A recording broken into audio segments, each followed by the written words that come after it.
Hello everyone, আশা করি ওনারা বেগুন ভালো আছেন। ওনারা দোয়া আমিও খুব ভালো আছি। তো ওনারা আবার লো এসি দুগ্গ সাটগায়া ব্লগ বহুত কেউ আরো কমেন্ট বক্সত হচ্ছে সাটগায়া ব্লগের ভিডিও দিত।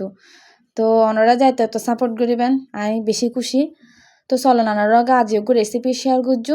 এই ভেজ ডাল মানে নিরামিষ ক্যাং করে ওনারা ভেজ ডাল রাঁধিবেন এবার ওনারা শেয়ার করছু।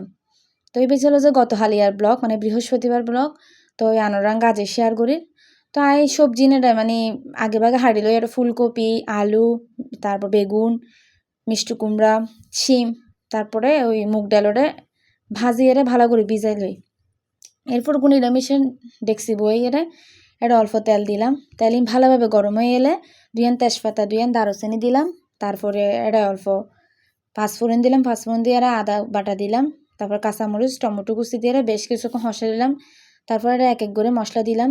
অল্প হলুদের গুঁড়ি দিলাম, কালার হলে অল্প মরিচের গুঁড়ি, অল্প জিরে গুঁড়ি দিয়ে বেশ কিছুক্ষণ হসে নেবেন। যখন মশলা তুন তেলিবে ছাড়ি দিব।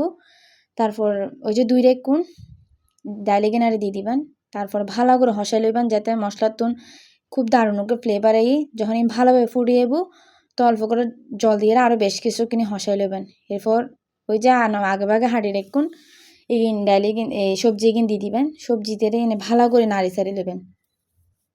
নাড়ি ছাড়ি দেওয়ার পরে আর অল্প ভালো করে এরা জল দিয়ে দিবেন। তো জল দিয়ে এনারা বেশ কিছুক্ষণ ফুটাই নেবেন যাতে সবজি ভালো করে সিদ্ধ হয়ে যাবে।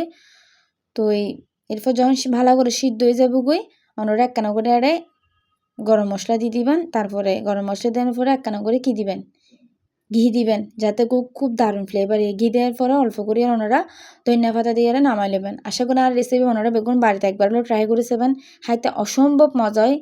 তো ওনারা বেগুন ভালো থাকবেন। বাই বাই বন্ধুরা।